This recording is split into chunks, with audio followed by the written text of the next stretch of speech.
ভিডিওতে দেখা যায় একটি খাঁচার ভেতরে বন্দী রয়েছেন প্রতীকী শেখ হাসিনা। তাকে টিয়া রঙের শাড়ি ও সাদা ব্লাউজ পরানো হয়েছে, তার চোখে কালো রঙের চশমা।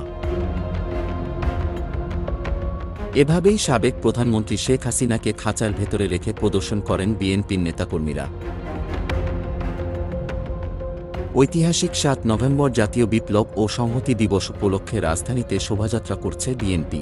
এদিন খাঁচায় বন্দী অবস্থায় প্রতীকী শেখ হাসিনাকে প্রদর্শন করেছেন দলটির নেতাকর্মীরা। শুক্রবার ৮ নভেম্বর বিকেল ৩টা বিএনপির কেন্দ্রীয় কার্যালয় নয়াপল্টনের সামনে থেকে শোভাযাত্রা শুরু হয়। লন্ডন থেকে ভার্চুয়ালি যুক্ত হয়ে শোভাযাত্রার উদ্বোধন করেন বিএনপির ভারপ্রাপ্ত চেয়ারম্যান তারেক রহমান। শোভাযাত্রাটি মানিক মিয়া অ্যাভিনিউতে গিয়ে শেষ হবে। শোভাযাত্রা শুরু হওয়ার আগে খাঁচায় বন্দী অবস্থায় প্রতীকী শেখ হাসিনাকে প্রদর্শন করা হয়।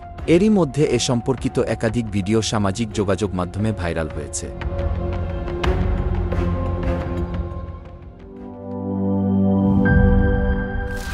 স্যার, ফ্ল্যাটের সবকিছু তো বেস্ট জিনিস অর্ডার করেছেন, এবার কিচেন সিঙ্কটা? বাজারের বেস্ট সিঙ্ক কোনটা? বাংলাদেশের তৈরি বিশ্বমানের আরএফএল কিচেন সিঙ্ক, যা আপনাকে দেয় আজীবন নিশ্চয়তা। ৩০০ ফুড গ্রেড স্টেইনলেস স্টিলে তৈরি, যা নিশ্চিত করে জংবিহীন সিঙ্কের আজীবন নিশ্চয়তা। আরএফএল কিচেন সিঙ্ক, স্বাস্থ্যকর কিচেনের চিরস্থায়ী সমাধান।